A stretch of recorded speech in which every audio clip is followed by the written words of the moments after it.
Welcome into the DNVR Rockies podcast, brought to you by DraftKings Sportsbook, where now code DNVR at sign-up is going to get you all kinds of special offers. For a measly $5 bet, you're going to get all kinds of bonuses that are going to allow you to win instantly and bet even more than that. Again, that's when you use code DNVR on DraftKings Sportsbook. I am your host, Patrick Lyons, and joining me today is our head of video production, Ryan Greene, RG. What's up, everybody? How are you doing today? Oh, man, it's Easter Sunday. It's nice out. Could have been a little better with the Rockies, but all in all, pretty happy to be here right now. Could have been. You got your Easter purples on. I appreciate that. Yes. Coincidentally, they also happen to say Rockies and stuff on it, Blake Street Bombers. Bingo. Nice Company shirt. man, but it fits in on the day. That's it. That's perfect. Yeah, Rockies lose on Sunday, 6-3 to the Cubs. Couldn't really figure out left-hander Drew Smiley. 2 hits, I think, through 4 2/3 innings pitched for the left-hander. But overall, the weekend was good. They split the series from the Cubs, who I think are sneaky good. They go 2-2. Have you get a chance to go to any of the Cubs games yet, Ryan? I wish I had gone. It was like probably since opening day one of the nicer weekends to go to a Rockies game. But I was stuck here at the bar watching Avs and Nuggets and all those. So it's not all bad, but man, no. I did wish I went out there. Yeah, you still need your layers at this time of the year in April. It's plenty sunny. If right you're out when there the in sun bleachers. sets. Yeah. Yeah, and you're cracking your Breck brew, so you're feeling good, but then you step into the shade, and then all of a sudden it gets cold. Rockies were cold. They were in the shade a lot on Sunday. Connor Joe, though, did have the best game, I think, for all the Rockies. Did go 2 for 4 with a walk and a double. He, of course, is our DraftKings Sportsbook king of the game. Connor Joe always looks king like of the king. weekend, man. Pretty much, I'd say so. I mean, he's got a nice hit streak going. I think he has hits in 8 of their 9 games. Rockies are now 6-3. He's got multi-hit games, I think, in at least 5 games at this point. So he's been doing an amazing job as the leadoff hitter. We started seeing him batting leadoff against a string of left-handers, but over this weekend, Marcus Stroman from the right-hand side, and you had Mark Leiter Jr., who I didn't get to see on Saturday. That was my day off. He's actually from my hometown, my home area of Toms River, New Jersey. Oh, all right. The one game I missed. Of course. The guy pitches from Toms River, and it's his first appearance in 4 seasons. He hadn't played since 2018. But Connor Joe, I mean, I think he fits in really nicely as a good replacement for Charlie Blackmon, who's a guy who had power. He hit that leadoff home run, had great hair. Connor Joe checks off all the boxes, no? No, he's especially to the start, it's exactly what you want from that spot. And he's just like, especially today, for a lot of the game, or for at least the first half, he was the offense. He I think they had 4 hits at one time and he had 2 of them. So it's good to see. It's the thing you want. You want the good start. You want the leadoff guy to get on base. Yeah. It just wasn't that day for the Rockies hitters to also get on base and then help him, get him in. So That's right. Yeah. But again, encouraging, like you said, at that spot. Yeah. The walk obviously tips the scales where he's 2 for 4 at the plate. That's 500. But then the walk in his plate appearance there in the 7th to keep a rally going. That's a quick math, 600 on base percentage. So, I mean, he's the perfect guy I think you want at the top of that lineup, and he's kind of usurped Blackmon really quickly because Blackmon at the start of the season was the leadoff guy, and you say there's nobody that really fits that, model in 2022. Also no speedsters. Right. That old school style of, hey, drag bunt or walk, steal a base, whatever it is. Rockies don't have that guy right now on their roster. So, all right, let's put Charlie out there. He's comfortable. And maybe when Connor Joe gets hot, or maybe Jonathan Daza, well, Joe's hot right away off the bat. Right. It kind of fixes that problem right away, which is really important. On the pitching side, Austin Gomber didn't have his best stuff today. He ended up he didn't. Again, was okay in general. He was into the 5th inning, 4 1/3 innings pitched, 8 hits, 12 walks. Almost surprising he didn't give up more than the 5 runs that was on his record, 4 of which were earned. 2 strikeouts, did give up the 1 homer. I think it's only the 5th home run the Rockies have given up all year. And wow. I mean, that's one of those numbers for Rockies pitching where if you just look at that, that's going to be somewhat of an indicator of how well you're doing. Absolutely. Are you giving up home runs or not? The Rockies aren't. That's a success. Yeah, I thought, and Gomber still looks like a guy that's just kind of still figuring it out here at the beginning of the season. I thought the third inning was kind of disappointing. Started out with a strikeout, had 2 outs, and then still gets the run, and so that was kind of killer there for that. But I don't know. Gomber's the guy that you're still kind of pulling for. It's like, the underdog, where it's just like, oh, come on, you feel bad for him because he's always going to be, of course, associated with that one trade. But for Joshua Fuentes' cousin, exactly. Is that the one? Yeah, that one. Gotcha. His name is. But I guess the most disappointing part would be the 2 strikeouts to the 4 walks. That's kind of not what you want to see from any starting pitcher. No. Where the Cubs were successful is where the Rockies really weren't, at least in the early going, as you pointed out, Ryan, is they were able to eke out runs in the first, second, third, and fifth. They had a decent amount of traffic, but they were still able to get those guys in scoring position, drive them home. Wilson Contreras with the home run there in the first inning, whereas the Rockies had a little bit of traction and weren't really able to do as much. The 7th, they got a run, but they send up 7 batters, leave the bases loaded there, and so that's the tale of 2 halves there, where one team is able to manufacture runs, the other team not as much, and you can't win them all. They still get a split. They're still now let's see if I have this right. I think they're 2-0-1. They've won 2 series. They haven't lost any, and they have 1 tie. Am I doing that soccer style right? Getting the big thumbs up from Yaya. Excellent, and that's what you want. As great way to look at it, right? Series. Yeah, totally. Yeah, and I think even the game on Thursday night, they might have had an opportunity to to win that game. It was all of these games have been really, really close. Yeah, I think that was also encouraging that they've been close. And oh man, I thought today, after the 6th, they're back in it, kind of 5-3, and then the Suzuki home run, I felt like was like it really was just stop the momentum when you thought they had it, and then of course the next Rockies get 4 eventually, so it could have been 5-4 there, but again, like you said, it's the Cubs. I think you are right, are definitely better than what people are expecting. And I don't know. We can split. There have been more disappointing losses for sure. Oh yeah, for sure. Yeah. It's one that you'd like to have, but early enough in the season, you're going to look the other way and not go, oh, this is a game that's going to kill you and eat away at you. No. Again, it's I said this on Friday's podcast. There's an old adage of you're going to lose a third of the games and you're going to win a third of the games. So we're talking, 54 games, you're going to win, 54 you're going to lose. It's what happens in that other third that really determines your season. And so maybe you look and say, this is one that they could have won / should have won or not. But they'll have those opportunities, and they've played all of these games incredibly close, and so they're not giving away any at-bats late. It's still important. Guys are still coming in the game late in big spots, and so I think that's keeping everybody sharp overall. Dodgers and Giants did win today on Sunday, so Rockies, they're in third place. They're awful. They're 6-3. Oh, wrap it up. Here we go. Right here it is. Well, with three slump everyone thought was coming. With 3 wild card spots, though, they're sitting pretty. They've got the top, the second best wild card spot. So stop the count. +8 run differential. So, and the biggest thing, and we talked about it during the week already. On the road, they won 2 out of 2. They swept the Rangers, and so that's good. Like that's probably the most important thing, really, to come out of this first week. Buddy did say in his post-game press conference that we're playing well, and right now our record reflects that. Bullpen's doing a solid job. Starting pitching has been good, not great, but not bad. Right, they've actually been pretty good overall. You'd like a little bit more length out of them, but overall in 2022. Having a starting pitcher just get into the 5th inning is already kind of a success, and we know with shortened spring training, that's kind of pretty typical. So you look all around baseball. I mean, the Rockies are up there with just about everybody, or at least around league average as far as it comes to.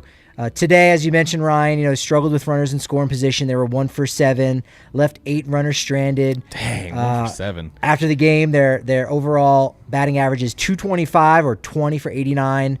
In that situation, was 4th lowest in the NL. But their overall team average, .280, is the second best in the league. So, they're getting it done, early. but then in those big spots, maybe not as much, but 6-3. That's right. Okay. Exactly. It's encouraging. I mean, imagine how we would feel at 3-6 right now. Like, it would just be like, oh man, all right, it's gonna be a really long year. But 6-3, and again, like, I think what you were saying is the most encouraging part is that they've been close. You know, even today, it's like the Cubs could have definitely walked away with it. It was really close to being 9-0 there for a second, Yeah. but they got out of it, and then they score some runs, and you're looking like today, you know, you could have still won the game, and I think you got to at least feel encouraged by it. This team is not the same team as 2018. They're not. However, I have gotten the sense here now, 6 games seeing them at Coors Field, and you know, obviously watching all 9 games, kind of my job. It's rough, you know. It's rough getting like one off day in the week, and then, you know, having to watch baseball the other 6. But I have this feeling, even late in the games, even when they're down by a lot, that they're going to make it interesting. And as you said, you know, they're down by a lot. They weren't gaining any traction on left-hander Drew Smiley, so that was concerning. I thought, all right, this just might be one that you throw away. Could be a 5-0 shutout, 6-0 shutout, right, whatever it is. But then once they have the big inning there in the 6th and they get the 3 runs, you say, okay, here we go. They're going to start chipping away. And then they do. They get the 1 run in the 7th. They get a 1-out infield hit from Randall Grichuk in the 8th, and you think it's going to happen. Charlie Blackmon comes in to pinch hit. It doesn't come to fruition, but you think you can't write them off. And I really haven't had that sense since that 2018 club. No, you've got it right there. It's I'm going to keep saying it, encouraging.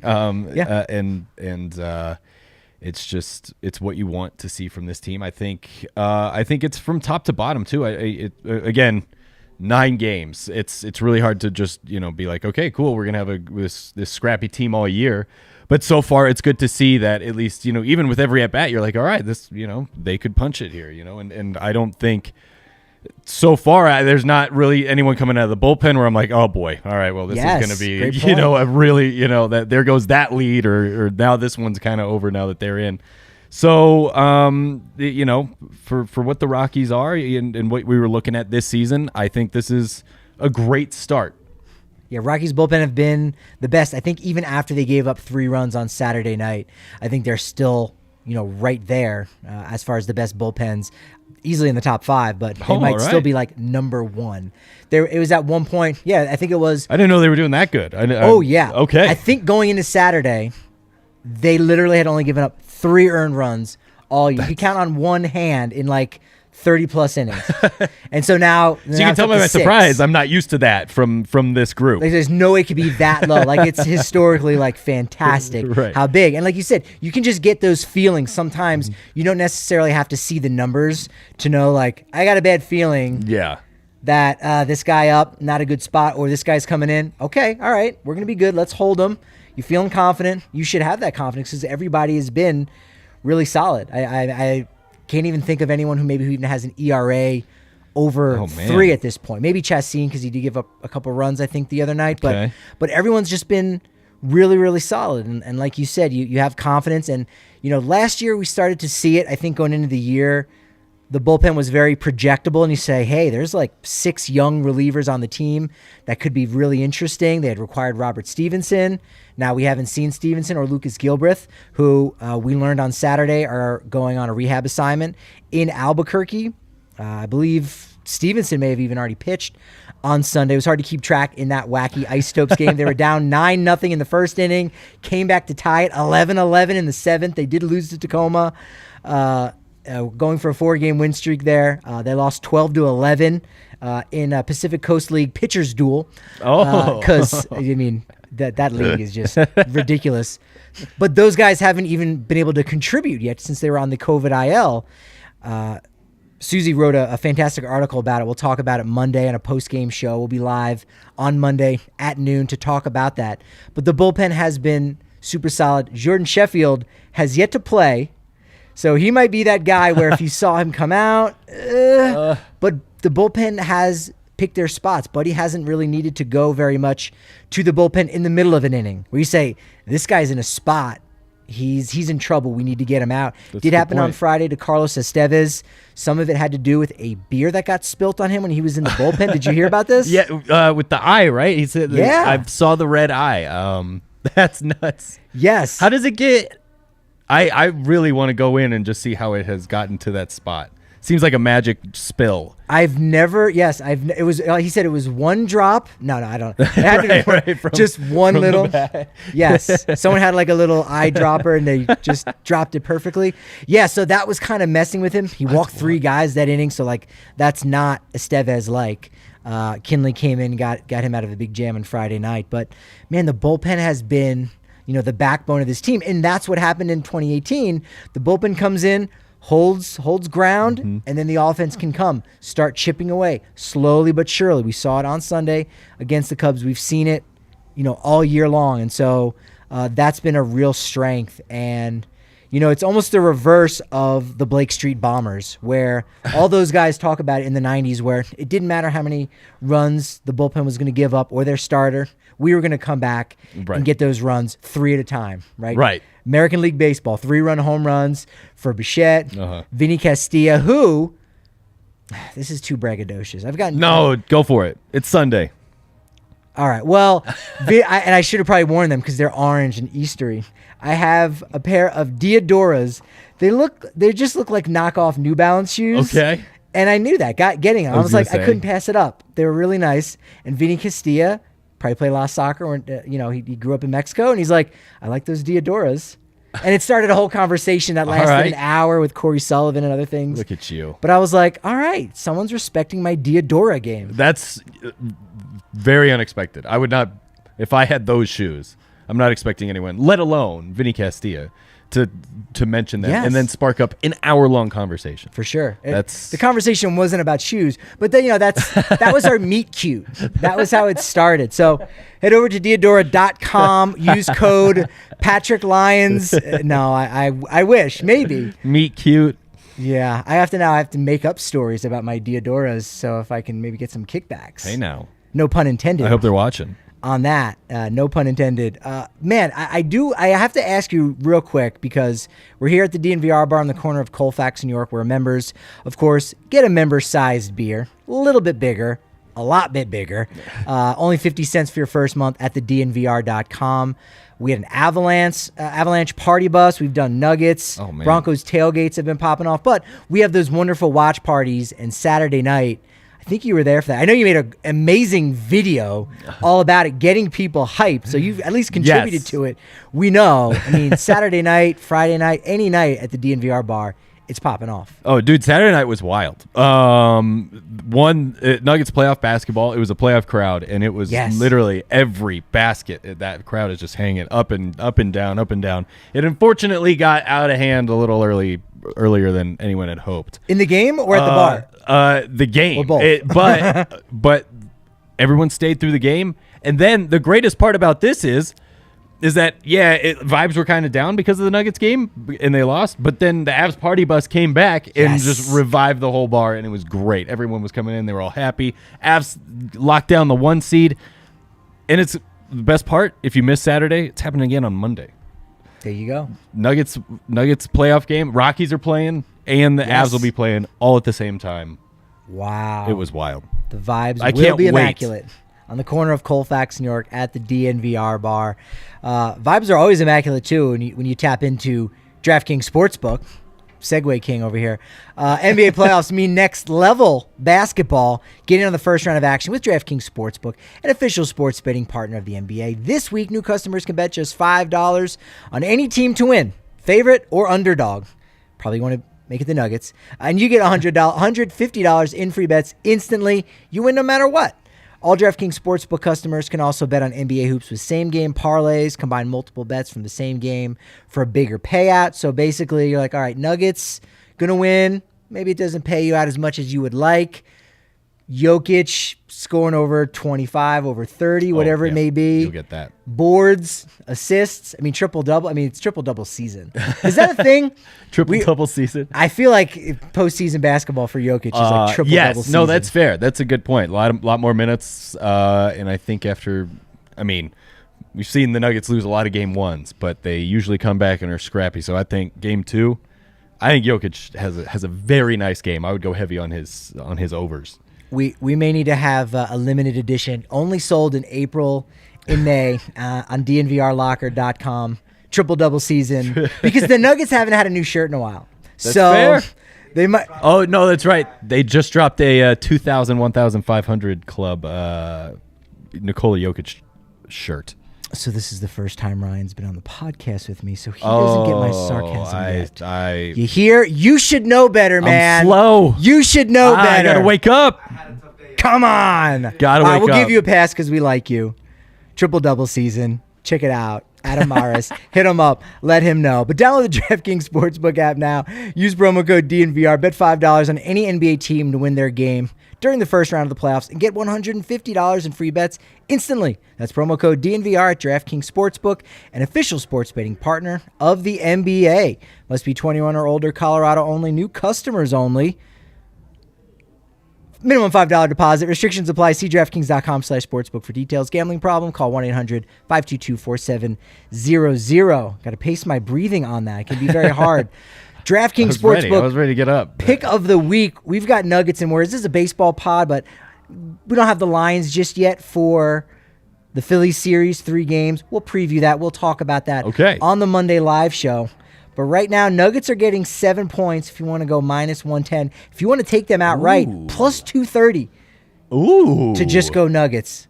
That money line is enticing. I like going outside the box. It's why, like, day one of the offseason, I'm like, the Detroit Tigers are going to make some offseason moves, plus $30,000 to win the World Series. Well, hey, they did sign Javi Baez and Eduardo Rodriguez.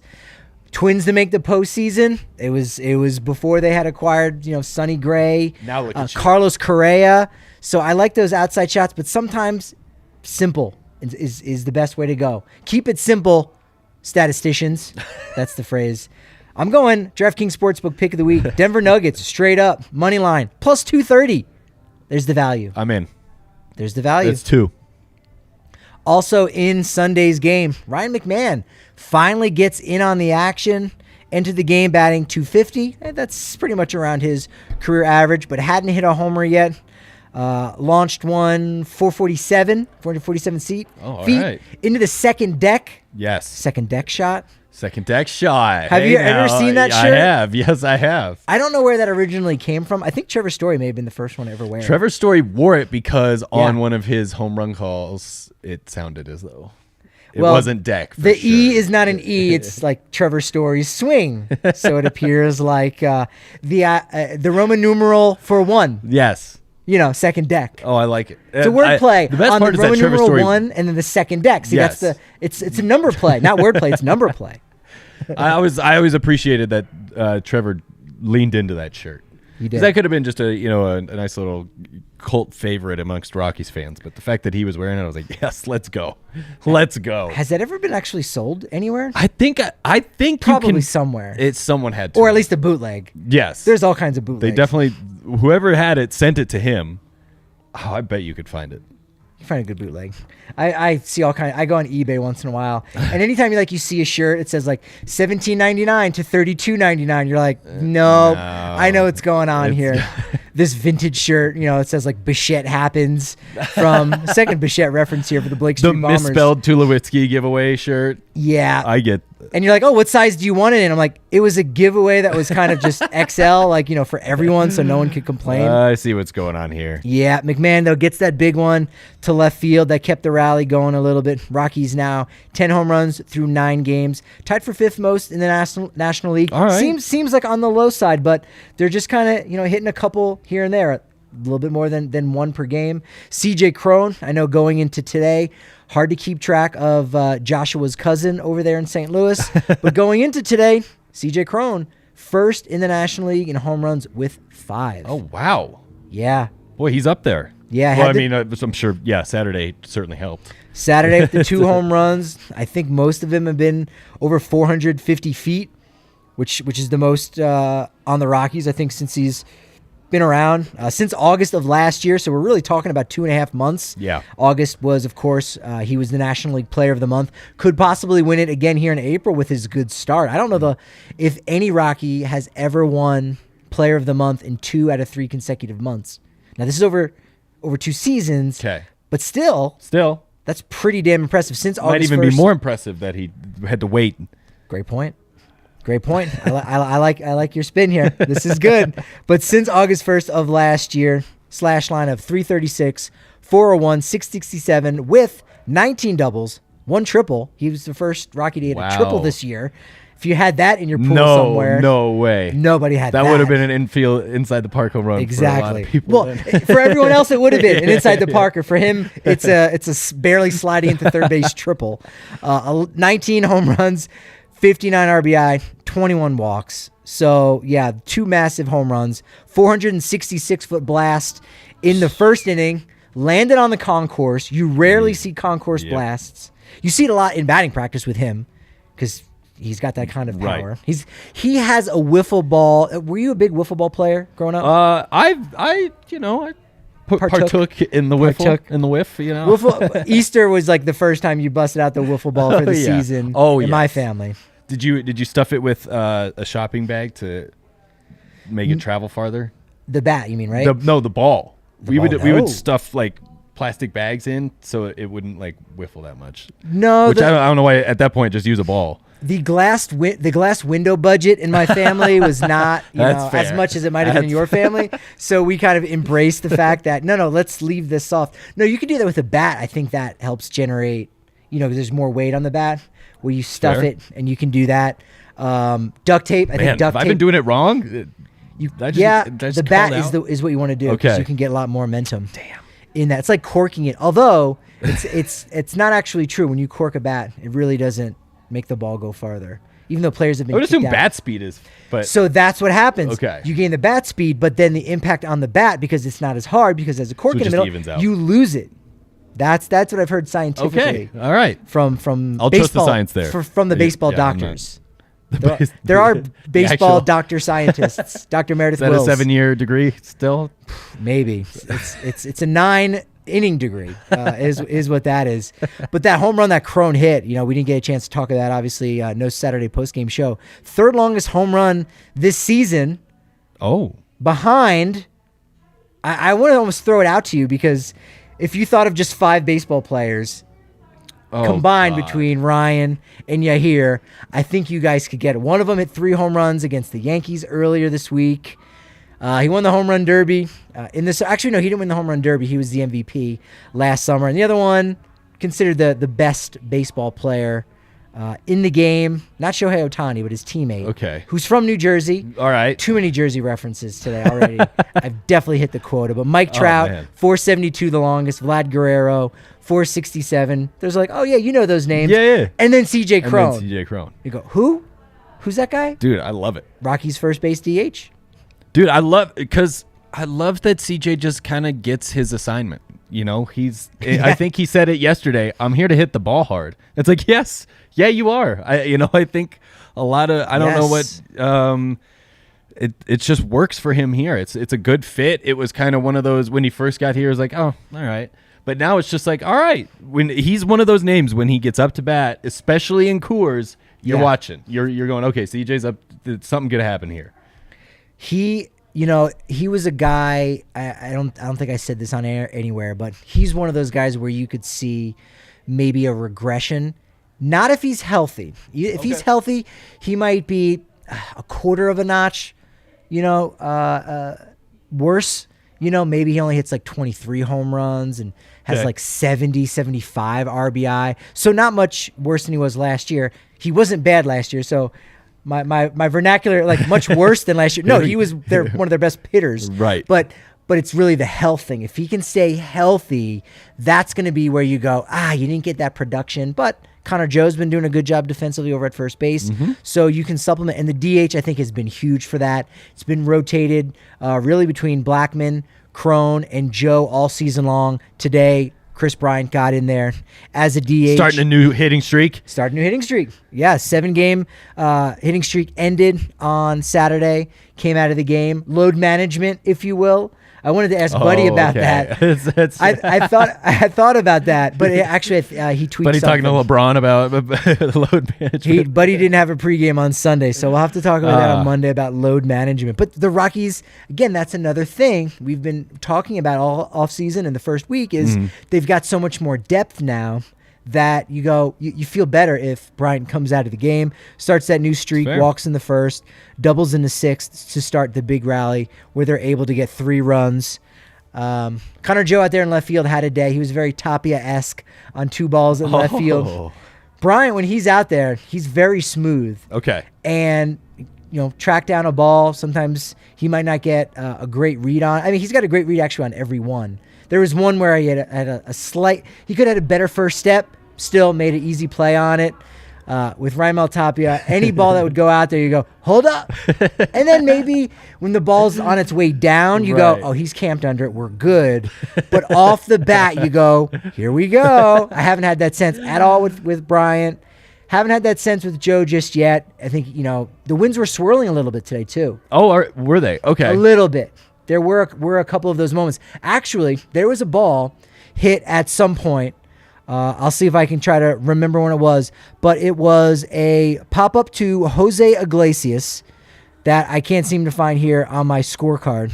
To lead off the 7th, go back if you really want to do a review. Frank Schwindel, born in Livingston, New Jersey. Oh, my gosh. I didn't know that. My father wild. pointed it out to me.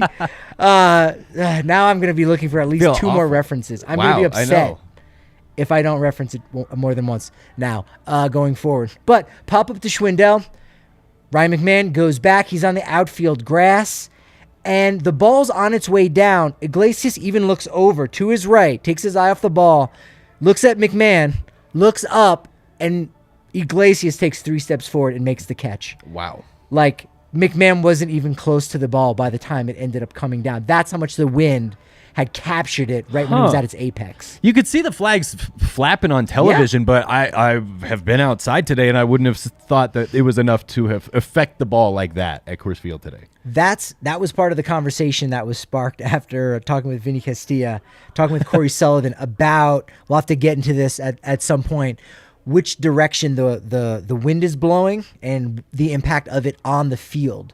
Because I know at Yankee Stadium has bad wind at times, and Don Mattingly used to say, "Don't look at the flags, look at the bat." There would be like a weather vane, and it was a baseball bat. Right. Look at where the bat is going, and there are a couple flags that you got to keep an eye on, and depending on the direction, that will let you know if the ball's blowing out. And so on McMahon's home run, wild. the flag was blowing in this certain direction. This is like a tease to keep people tuned in, subscribing to the podcast, watching on our YouTube channel, DNVR Sports. But coincidentally, it was one of those days more on the low key. Wasn't as bad as last Sunday against the Dodgers when you just couldn't catch a lazy fly ball. And afterwards, Randall Grichuk was like, is this what it's normally like? He was legit fearful after his 3rd game at Coors Field. So, and they were talking about this on the broadcast, but did Castilla ever because they can't practice wind balls, right? So is there a time where Vinny was like, okay, it took me 20 games in the wind to finally realize how it actually played out in the stadium? So Vinny said that you can't predict it. Okay. And maybe that's because for him he is on the infield. Right. And so you go, all right, you look at the McMahon play. McMahon was right there, except he wasn't because the wind got it. Exactly. But Corey Sullivan from AT&T Sportsnet was the one that had the intel on the flags. And so when you're in the outfield, it's probably going to play a little more true, whereas there's the ball has a little bit more speed on it, right? Because it's going out. Exit velocity is a little bit more. It's not just up in the air and kind of hanging. Right. There's 0 on it maybe at some point. The ball's actually traveling, so you can kind of capture it at some point if it's going to curve back or whatever it may be. But when a ball just goes straight up in the air, it seems like it's going left, and then it hits its apex, and it might come down in a totally different way. Like a Frisbee looking thing. Like a Frisbee. Man, that's so wild. Could be like that. So Saturday night, Rockies win 9-6. Cron is the dude, but he doesn't actually win the MVP chain. It is Daniel Bard, 4th save. So he looks. Okay. I was surprised. Right. I'm keeping tab, by the way. I'm keeping track. I've started a document. This is something. Susie likes this, so I like her now for that. She was like, I love databases. I created a database. So I'm keep track this year of all of our DraftKings Sportsbook King of the Games. Oh, all right. So we'll have a leaderboard. Oh, the yes. MVP chain. No, this is great, actually. These are stats that I want. I think so. So who's in the lead then? You said Bard. Did he get it before? Is there no one has gotten it more than once. Oh. The most interesting person to get the MVP chain is Brian Jones. Okay. You hear anyone? Crickets? I could not. Brian name... Jones is the video coordinator for the Rockies. Oh. He was the one who, it was Tuesday night when, no, it was Monday night. I'm confusing these two games. On Monday night, if you remember, in extra innings, Rockies are winning 6-4. Mitch Garver hits a ground ball. It should be like a 6-4-3 double play. Run scores, so it's 6-5. There's going to be 2 outs. Should run on first. Brian Jones, the video coordinator, says, let's actually take a look at that. And so they go back and, no, I think it was Mitch Garver was the one, slides into second base. And the rule is, like, if you don't maintain contact at second base, you were kind of sliding somewhat wildly. Okay. Like it was an erratic slide. Got it. It wasn't like it's a judgment. Like there's a difference between I'm trying to take out the second baseman and I didn't do a good job. So he didn't maintain contact of second base. And they said, you know what? That kind of interfered with the throw. That's interference. The runner's out at first base. That's the third out. Game over. Brian Jones, video coordinator, not on the field, in the dugout. MVP chain for him. Well earned. I did not have that. I don't even think you could have bet on that one on DraftKings Sportsbook. That's not. There's not even possible. You can't bet on. I want to bet on who's going to win it twice first. Ooh, that's good. Yeah. Oh man, I'd put money on Bard. Yeah. If that's. I like that. In a tight spot. Because if CJ Cron can't get it after that. Well, now you got me wanting to pull up my document here, see if I can remember. Oh, no. I know Connor Joe definitely had one. You know, Alan Down Trejo. the rabbit hole we go. Let's go.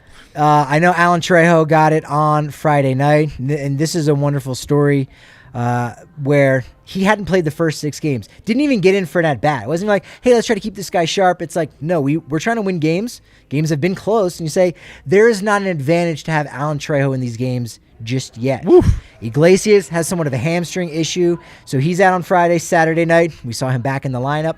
On Sunday, we didn't see Randall Grichuk. He missed 3 games after his big home run robbing catch smashes into the wall.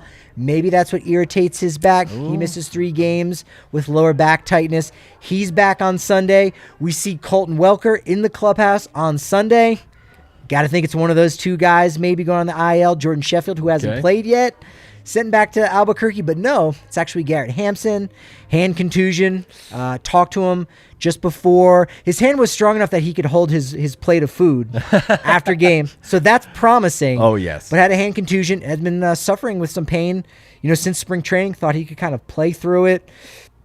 Flared up on him a little bit the other night, so he could even feel it when he was throwing. So Buddy and the guys said, you know what, take some time. Maybe it'll be the minimum, but just doesn't have all the strength in his right hand, his throwing hand, his top hand that you're going to need to turn over, right? And get down on some of those baseballs. So Welker's in there for the Rockies. Hampson out on the IL, but Trejo gets that first opportunity.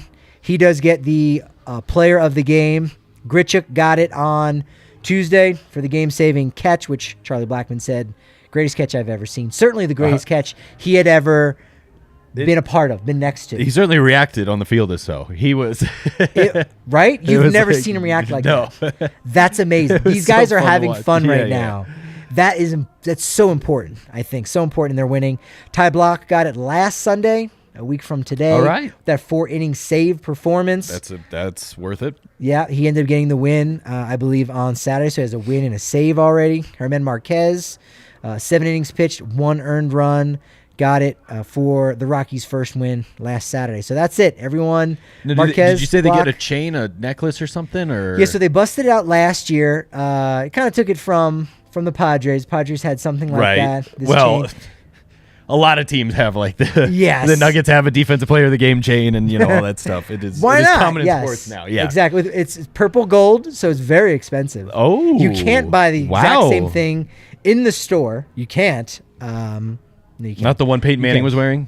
No. We're going to get to that. Okay. We're gonna get to that. No, wait. Not to When jump was the he gun. wearing? Where was he wearing a chain? Last week or this week? This week, today at Coors Field. Okay, so no, but I did see Peyton Manning at Coors Field. We went down to the clubhouse. I snapped a photograph of Dinger in his bunny ears, and I was starstruck. And then a second later, I look up and go, okay. Peyton Manning, Was he in bunny ears? He had a low cap, and in the bowels of Coors Field, which just families at that point, he had glasses on.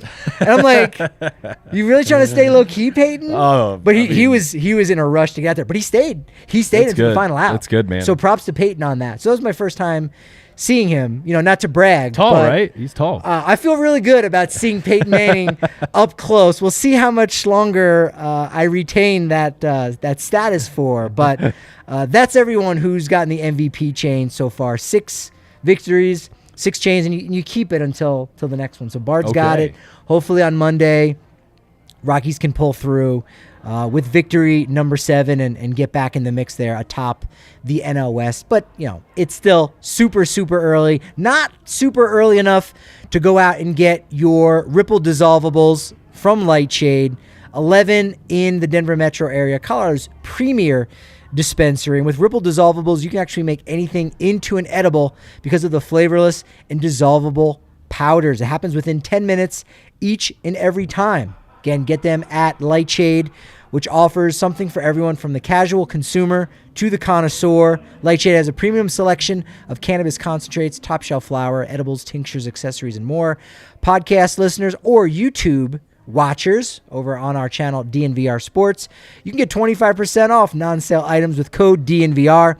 Shop online at lightshade.com for pickup or visit a Lightshade location near you. And then if you get hungry at some point, Sexy Pizza is going to factor in. You don't have to drive all the way down to their location in Trinidad. It's open.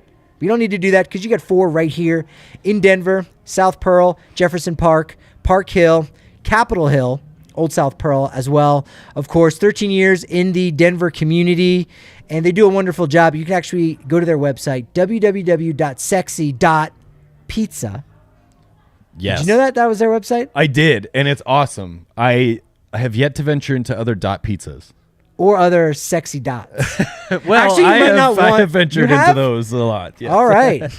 Ryan's DMs are open. I'm guessing you might not be in a relationship at this moment. But nevertheless, www.sexy.pizza. You can be in a relationship with a large, thin crust pepperoni pizza. Oh. Why not? Because they got hand-tossed deck oven pizza made from the scratch each morning dough, which, believe it or not, not everybody does that. I think that's been one of the factors for why they're so good. We've all experienced it at the Broncos tailgate parties already. Sexy Pizza is absolutely where it's at. And they do a cool thing where they will give back to various charities in the area. So actually go to their donations link to see how Sexy Pizza can support your cause. All right. Well, Ryan, I did want to talk to you about you. Oh, because what? Yes. Oh boy, here we go. You were there on opening weekend. You were there even before that, watching us all eat Elvis shakes, eat food, chicken sandwiches. Did you have a favorite thing that you ate? You didn't get to eat too much because you were legit trying to create some. You get so focused on shooting the stuff. But I've tried pretty much everything there. I wish I had the whole Elvis shake. I just took a sip of it. I didn't have the actual bacon with it. But again, I think you would agree that the chicken sandwich was a low-key winner. Banger. It is a banger, as we call it. Yeah, no, it was delicious. And it seems so long ago now too. It was just last week. I know. A lot has happened in Denver sports. That's such a good thing too. No, that's a great point. Good thing. I was talking with someone in the press box. Like, it was a month ago that we were in Arizona for spring training, and it feels legit 2.5 months ago, dude.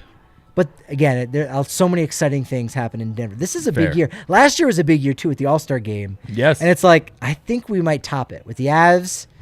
Nuggets. We'll still wait to see. Jamal Murray is supposed to possibly come back this series too, right? I wouldn't put money on it. Maybe he's a maybe, but they get by this round. He's been a maybe for a while. And the next one, fair. Man, it's exciting. The Avs are the one you got. It's exciting, and the Rockies are making it exciting. And Russell Wilson, friend of the Rockies, big friend. He watches games. Draft pick. He's been tweeting things out. Dude. He's watching. He's stuck around for the whole game on opening day. He's a hardcore. Yes. He may have just a good PR person, but they're doing a good job. What he told him is like, let's keep that image going, right? I was a former fourth round pick in 2010. Here's the over under, and we'll get to your Russell Wilson story too. I've set it at 1.5 appearances at Coors Field going forward. We're not counting opening day. 1.5, because you go, all right, I'll probably be here at least one more time. Oh man! But is he going to be there 2 times? 1.5, and you hear, I'm going to be going to you on this one, while Ryan's thinking 1.5 more times that Wilson's out. First pitch or just otherwise hanging out in the Peyton Manning suite. What are you going to go with? That's the number, right? 1.5 That's a good number. The exact number. Because if it was just half, I would definitely say they're going to go as a team at one point during either training camp or the first month, right? Yeah, they used to do a home run derby. Yes. They haven't done it. They've copped out on account of something called COVID. And I'm hoping. When's the healthy swings thing? Because that does that count?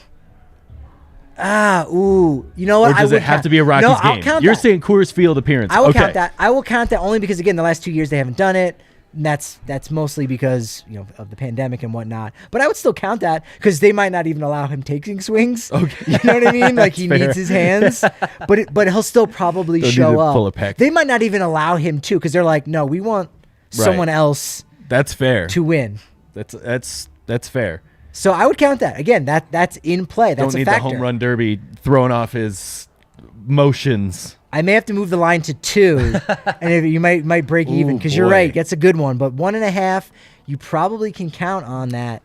Yeah, little derby. I think it. Yeah, I mean, again, he seems at least to begin with genuine about a relationship with that team. You feel like an over on that one. I would go over on that. Take the over. I think you have convinced me on the over. I'm going the under, but now I'm feeling bad because you've reminded me the hit for the homeless. Wait, what is it? Healthy swings. Yeah. Healthy swings. Healthy swings. I think that's what. Well, they've also got the little tarp in left field that says something a hit. I can't think now. I only see it 81 times a year. You hear? What do you think? 1.5 more appearances of any variety for Russell Wilson this year at Coors Field. What are you taking? Over or under 1.5 Russell Wilson appearances? I'm taking the over, like way over. Oh, wow. I think he's going to be there quite a bit. Because, again, he's trying to keep up that image that he was That's at. Like, fair. That That's Rockies fair. guy. Yeah. It's the easiest place to go during the summer, downtown. Trying to do like it's a family event where you can take the kids in Sierra. It just seems like a very easy connection for him to be there a lot. Okay. Cool. What about Peyton Manning appearances? Oh, he's going to go over two easily as well. Okay. He has nothing else to do right now. Because you were talking about how much he was staying, and he was there today. Yeah. Yeah, his Was line Todd might be a Helton little with bit him? higher. No. Okay, see, but that's... Did you hear the news about Todd Helton? No. He's a member of the Rockies again. Oh. Yeah, it was, again, the timelines are skewed. It must have been the day after opening day. It must have been Saturday. Special assistant to the GM. Wow. He's back with the organization. Okay. He's going to do a little bit of traveling. They haven't figured out exactly, but it'll be in the player development thing. He came down to spring training. The new GM, Bill Schmidt, he's calling these guys and saying, I want you to be a part of this organization. I want the young guys. Good. I want the big leaguers. So we might not see Todd too many times at Coors Field because he'll be going around and doing his thing, but we might once in a while. And like he's ready to take this step back forward and kind of in the public spotlight, and give back to the game that has given to him. And so he's in a much better place right now. And so like that's exciting. And again, even if we don't get to see him selfishly at Coors Field, he's going out there and the organization is benefiting from it. Very true. So it's so awesome. I don't know how much it helps, but I bet it helps Hall of Fame voting. That's at least one of those presence things too in the MLB circles. It honestly gets in that conversation going, and yeah, it puts him in the forefront a lot more. It's exciting. Well, you were there on opening day. I was. We were all the way back in the press box, but not you. You were, I think, third in line behind Chris Bryant and Dinger. It was Ryan Greene to catch the first pitch from opening day. I was right there. I was ready for it, man. You were, man. It was fun. Opening day is it's just like It's that is what I would call the official start of spring is opening day. It's just Totally. like It is. like that is when It is. It was just like it was a different vibe. But yeah, and well, again, it was the wild part is that everyone knew it was the Russell Wilson first pitch, so it was a mob down there. It was wild. Yeah. And it was like, boy, could you imagine like 20 years ago telling Sierra, hey, you know Dinger, the Rockies mascot, you're gonna be playing catch with your kids. So Yeah. hey, there they are. There's Russell Wilson. That is how most Coloradans react when Dinger is in the vicinity. Yeah. That orange and face. purple really look good together. I know. Well, I think Dinger does have some of those orange gemstones in his. are those what they are? Gemstones? Okay. I don't know. Maybe. I don't think they were like we have to wish him a happy melanoma hatchiversary. spots. His happy hatchiversary. Oh, that's was right. On Saturday. Oh man, that is one of my favorite. Came videos out, of all was time. named by like an elementary kid, Dinger, like even like before Dinger. they'd ever played a game at Coors Field. So it was like this little girl had the foresight. She's like, from what I know about science and thin air and altitude, Dinger. Wow. cool, right? The foresight. Yo, we on need to that. track this girl down. She's probably a grown woman now, and Has children of her probably that's own? got to. That's how Ryan, works, do you know who yes. that little girl was? Sierra. Oh my God! Did you? What the? What?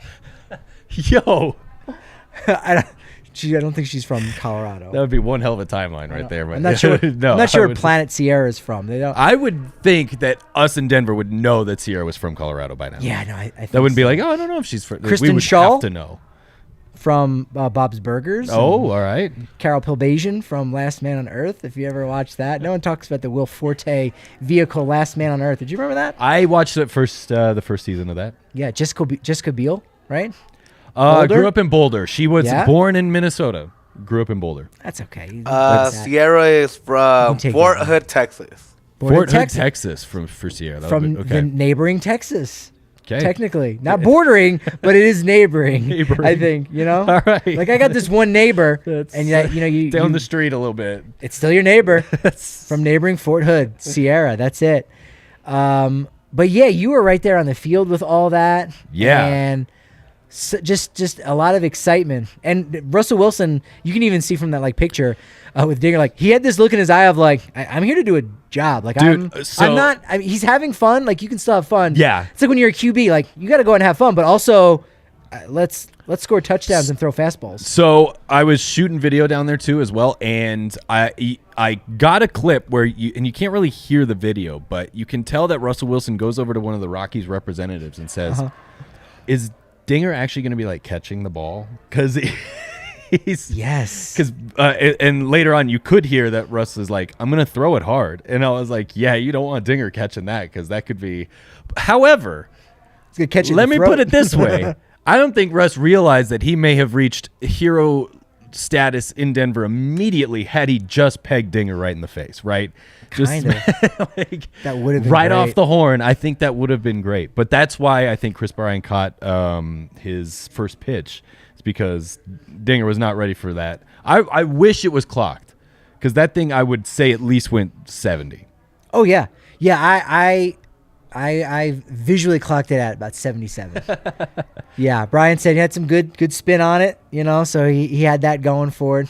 Might have been tough to hit, but it's up there with George W. Bush after 9/11 okay. at Yankee Stadium, Yeah, where yeah. you're like, okay, Oh, that was a let's pitch. go. Yeah. I think Obama had a nice one. Yeah. It might have been like high 50s, but still, it was right. It was straight. You could tell Russ had thrown a baseball Yes. since joining the NFL. Yeah, no, it and was it was legit It good. was so cool.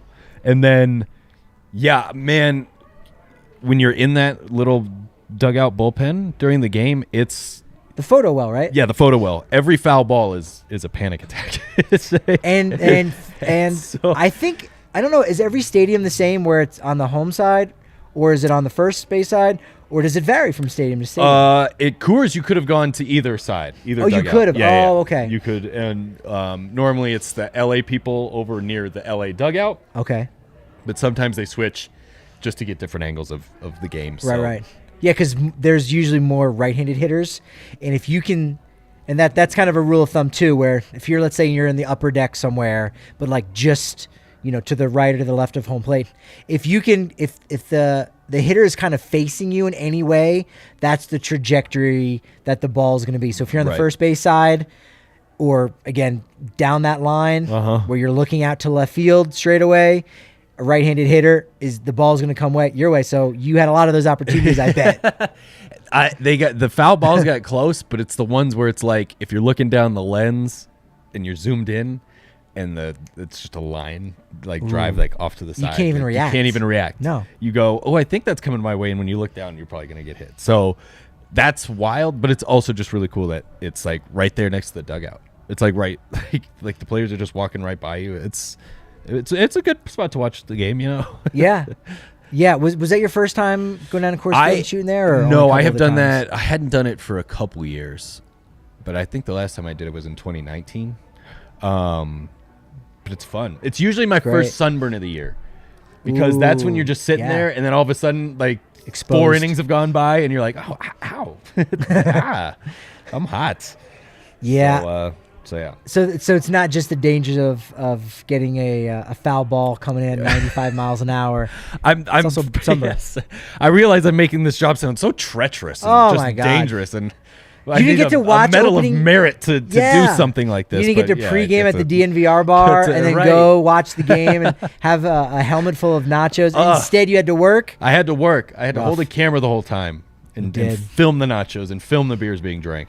Have you gotten a chance to photograph at any other stadiums in and around Major League or minor league baseball? League baseball? No, not yet. Ooh. That's the one. I've been to other hockey arenas, basketball arenas, football stadiums, but not baseball stadiums. And is that the closest to the action that you can get? Ooh, pretty much. It gets close. Yeah. The NFL sidelines are right there. The NBA and the NHL kind of limit to where you can be when you shoot. Usually it's just like team employees down, especially courtside. But baseball, it's really right there, and it's my always thing is can you actually hear them talking about the game? And you can, and you can, yeah. You can hear what Bud calling up who he wants, coming in to pitch and all that stuff. That's cool. You can hear that on the sideline of NFL games. But then if you stand there too long, they get suspicious as to why you're listening to them. And you get looks. Yeah. You start to get looks, and it's does he look? Shouldn't you be filming the game and not listening? Is that Bill Belichick's cousin? I read a story about him on Deadspin. I think that's him. Yeah, you gotta mill about a little bit more. Yeah, exactly. But are there ballparks that you would love to go to that either are iconic or you've heard things? Yeah, when it comes to baseball, I think it would just be the iconic stadiums. I would go to, Wrigley Field. I'd go to the Red Sox Stadium, just to see those. Fenway, Fenway. I just want to see what the Green Monster looks like in person from home plate. Yeah. Like how high you actually would have to kind of hit it. Other than that, not really. I've been to the new Yankee Stadium. It's big. It's not the same. It's not the same. Not the same as the old one. And there's not that many of those old stadiums. I mean, I know maybe, that's the sad part. Like Dodger Stadium, I forget what year that was erected. I think some point in the '60s. And you're like, well, that's a long time. Right. I would definitely go to the Dodger Stadium. It's iconic still, but it lacks that grime. Maybe at Wrigley has a little bit. I mean, not grime, but again, it's small, it's tight. No, you've got a point. I hadn't really thought about that. At Fenway, is it because it's in LA? Yeah, I mean, it's not easy to get to, too. Fair? Yeah. LA is pretty grimy. I meant the grime of, history and, old paint a little bit. You know what I mean? Dude, and I imagine Wrigley doesn't have as much old Yankee paint, Stadium? Yeah, a lot. That was one of the first places where I was like, yo, this is so cool, but they need to tear this down immediately. How are they still playing here? It was beyond. I went up to the upper deck of at Coors for the All-Star game because I wanted to get the grass. I was like, it's like 8 a.m. I'm like, I want to be the first one. I want to be there all day long. Absolutely. They're going to kick me out. And so got the photographs of the 44 in right field when they're honoring Hank Aaron. I wanted to get all the grass. And I was like, oh, it's pretty steep, in the upper deck of Coors Field.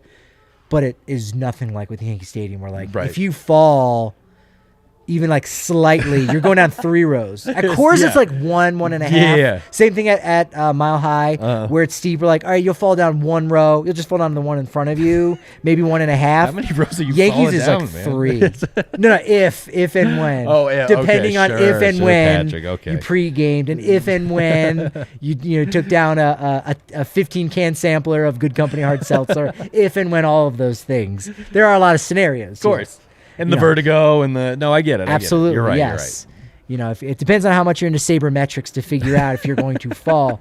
But no, it was just crazy steep, and it had a smell. Dude, the It smell. smelled like baseball. It smelled like cigar. Like it had like an old cigar smell that was just wonderful.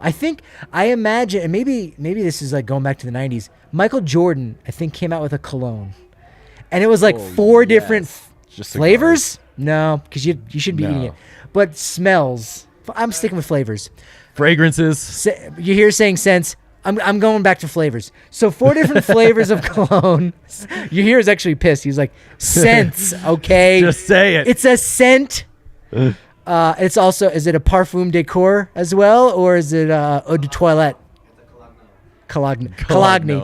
So anyway, these flavors, and one of them was like grass, and one was like dirt, I think. Boy. And I can kind of remember smelling them. Just doing at the bare time. minimum there. Yeah, pretty much. Ocean. But, yeah, but it smells good. Like I miss that smell of Yankee Stadium and All right. kind of how dingy it is. And so there isn't that. Did you see any rats there while you were? No rats. Okay. No, I do have to tell the story. I don't think I've ever told it on any of the pods about Let's go. getting kicked out of the bleachers At Yankee Stadium? with my dad. Oh, yes.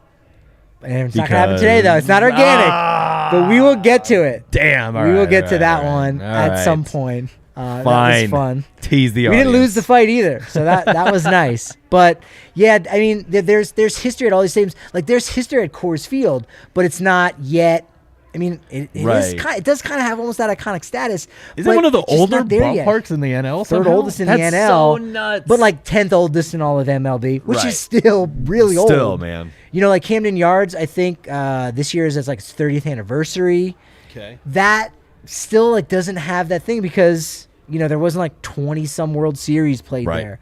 Babe Ruth, Lou Gehrig, Right. Joe DiMaggio, Mickey Mantle, and so and Wrigley Field doesn't have all of that either exactly. Fenway Park has a little bit of it. But still, like these are iconic. These are the baseball cathedrals that we have, and so we still have to honor that. I'll be hoping to see if AT&T Sportsnet has any content coming up this week when they're in Detroit, Tiger Stadium. I don't know if Tiger Stadium is still up. It's not in use, but I know even after they had built the Comerica Park in Detroit, they still had it up. In fact, they filmed 61 there because it had a similar vibe to the old Yankee Stadium. But that makes sense. Yeah, those are some of the nice places, and just there's some cool minor league ballparks too. I think in Portland, Maine, they've got like the Little Green Monster there. Where all right. Portland Sea Dogs play. Okay. You're not missing anything in Colorado Springs. Albuquerque's a fantastic stadium. Okay. It's really good. And if you get up on the roof, like you can see the Sandia Mountains. Ooh. Yeah, that's kind of low key one. All right. I'll I don't know when I'd go to the next minor league game. I'll put in a good word and be like, oh, look at all these prospects down in Albuquerque. Ryan needs to maybe go in. Go. We'll see if we can fly in. You don't have to drive. Thanks, man. Tiger Stadium got demolished in 2008.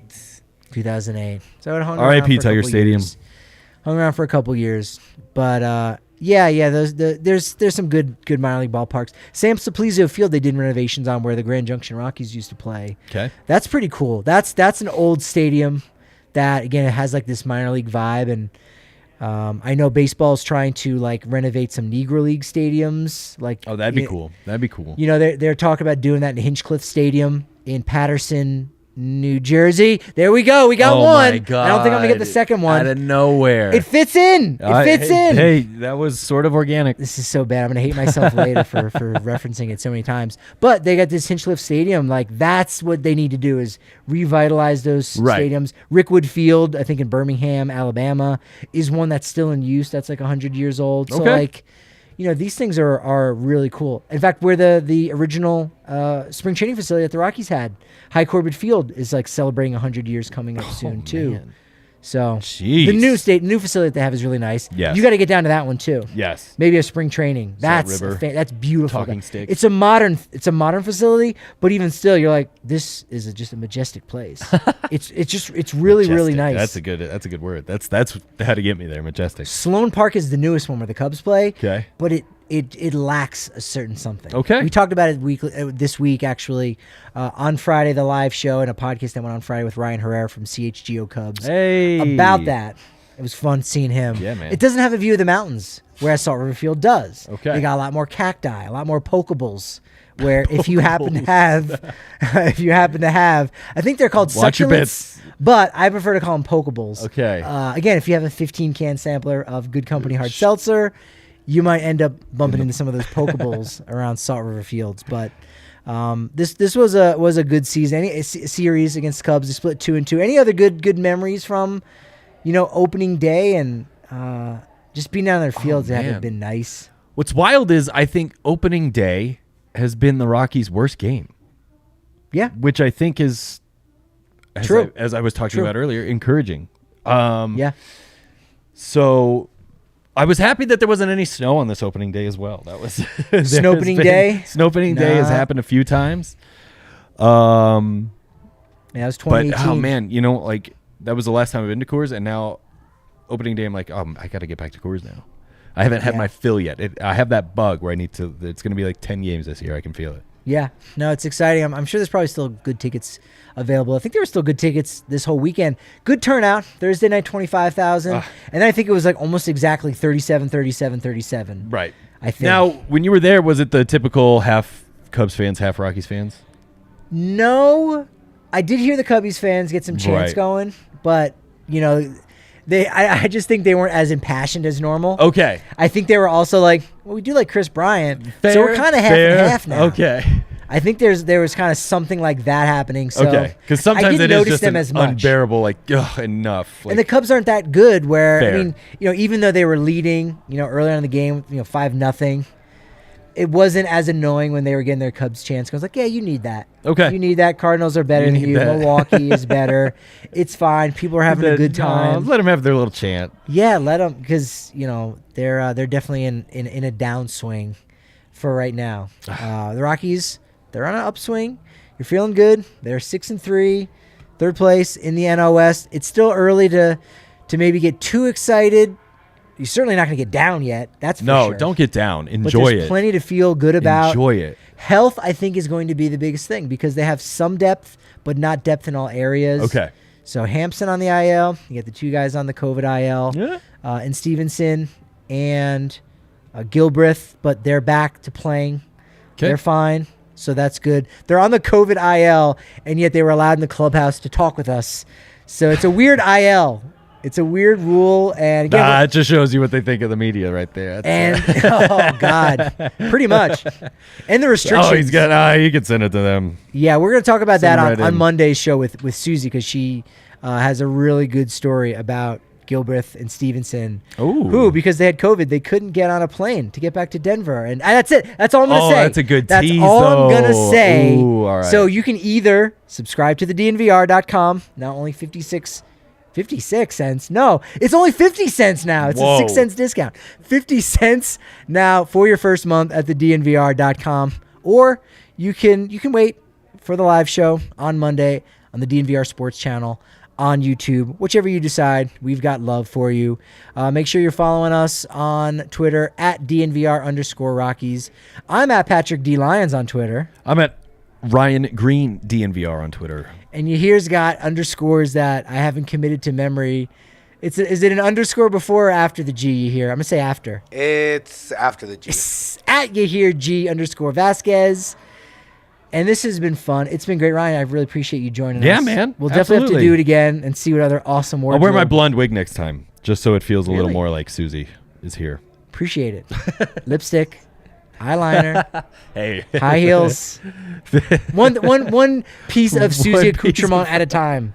Just one piece. So the wig, All right. we'll take it. You don't even have to shave down either for it. Oh, You yeah. can leave all the right. beard. All right. That's it. Phenomenal. I mean, I do. I mean, when I Yes. let my That's my hair, Susie beard. down, I confuse a lot of people and excite others. So it's been great. But you know what they say about momentum? It's only as good as tomorrow's podcast. Yes. So we'll talk to you then.